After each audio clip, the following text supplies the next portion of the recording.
एक समय की बात है। एक खूबसूरत से गांव में एक छोटा सा खरगोश रहता था जिसका नाम चिनचिन था। चिनचिन बहुत प्यारा मगर थोड़ा सा डरपोक था।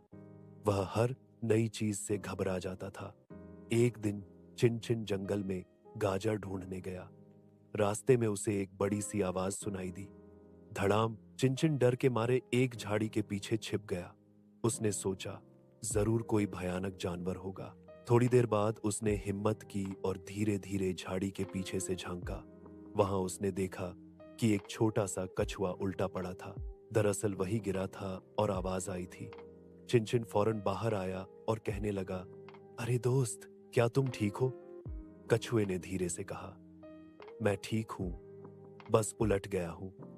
क्या तुम मेरी मदद करोगे? चिनचिन ने अपनी सारी हिम्मत जुटाई और कछुए को सीधा कर दिया।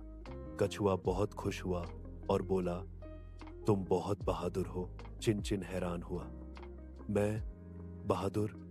मैं तो डर गया था। कछुआ मुस्कुराकर बोला, बहादुर वह नहीं जो डरता नहीं, बहादुर वह है जो डर के बावजूद सही काम करे। यह सुनकर चिनचिन को अपनी गलतफहमी दूर हो गई। उस दिन के बाद वह डरता तो था मगर हिम्मत नहीं हारता था। सबक: सच्ची बहादुरी डर के बावजूद